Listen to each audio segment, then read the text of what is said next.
Naging successful ang kakatapos lang na 2 araw na unang motorsports racing sa bansa na FIM Mini GP Philippine Series. Naging maaksyon ang bawat laban ng mga kalahok, kabilang dyan ang mga kabataang may hilig sa motorsports. Si Erlo Bringas sa detalye.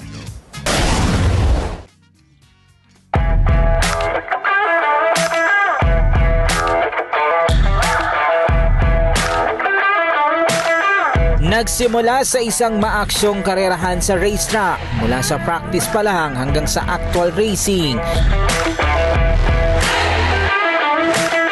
Kita na agad ang galing na bawat isa sa larong motorsports.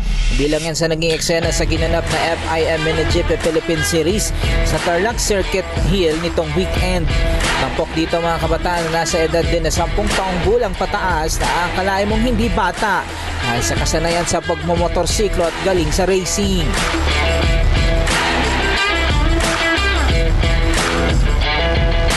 Bilang sa mga yan ay sina Alfonsi, Kenzo, Arsen at Nunoy. Ang iba sa kanila ay nakalaban na rin daw internationally.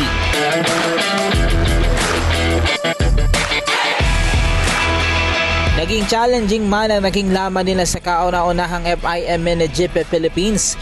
Sa bansa ay naging prepared naman daw sila sa kompetisyon.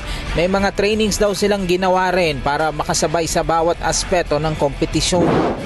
Nahilig ako po ito nung nakita ko po yung mga pocket bike kids dati sa Robinson po. Then, sinubukan ko po siya noong 2016 or 2015 po, mga ganun po. Mga 6 or 5 years old po ako nung nag-start po pumarera. Then, ginagawa ko po ito para po makapunta po sa ibang bansa, para po matuloy po yung pangarap ko. And para rin po makatulong na po sa pamilya. Una-una naging motivation ko with motorsports, with racing generally was of course my dad and everybody surrounding. Lahat din naman ng mga kaibigan daddy, lahat nagmamotor din. So, started racing at Japan. Nahiligan ko po magmotor dahil po sa tito ko. Dati po pinapanood ko lang po siya sa Boomland nung mga 2015 po ata yun. Tapos yun po yung nag-start sa akin mahiligan pagmamotor. Nanonood din po ako MotoGP. Sumasama din po ako sa kanila sa pagnonood. And yun po, nahiligan ko na po yung pagmamotor. Tapos tinuloy-tuloy ko na din po hanggang mapunta ako dito. Nakita ko po yung sports ko po kay Papa dahil po sa pagmumotocross po. And nanonood lang po ako sa kanya. And trinay niya po mag-circuit po. And nahiligan ko rin po na nakikita ko po siyang gumagan-gan po. Yes po. Yes po.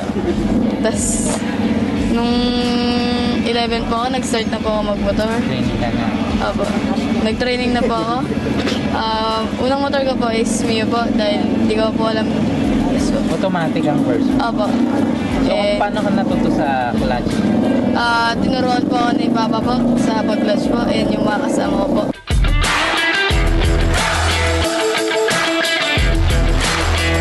Ayon sa organizer ng FM Mini GP Philippines, maituturing nilang successful ang unang motorsports events na yan sa Tarlac Circuit Hill. Bagamat ito ang unang pagkakataon na ginawa ito dito sa ating bansa, naging maaksyon ang naging laban ng mga lumahok sa kompetisyon. Aside sa FIM Mini GP series, yung Supermoto, successful din, and yung time attack po natin. This is my biggest event actually. So this is my biggest event. Siyempre nakaka-nervyos dahil hindi biro yung event na to, dahil after this yung dalawang bata i-represent ang Pilipinas lalaban against Spain, no? So siyempre we believe na contender tayo sa Spain. Bukod sa Mini GP Philippine Series, kasabay din ang naging adult sports category na pinaglaban-labanan din ng mga motorsports enthusiasts. Mula sa iba't ibang kategorya, nagtungo din sila sa Tarlac Circuit Hill para ipamalas ang kanilang galing sa nasabing motorsports. Nakatakda na bang isagawa muli ang Series pa ng Mini GP Philippines at iba pang kategorya ng motorsports na ito sa Tarlac Circuit Hills sa mga darating pang mga linggo.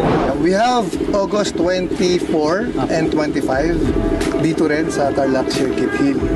So, same everything. FIM Mini GP Philippine Series, that's race 5, 6 and race 5 and 7. Yeah. And then we also have the Supermoto GP and Time Attack. CF Moto Time Attack. At dahil nga sa naging successful ang unang motorsports competition na yan, may silang nag-iimbita sa mga nais pang matuto na kabataan sa larangan ng motorsports na maaari naman daw silang sumailalim din sa training.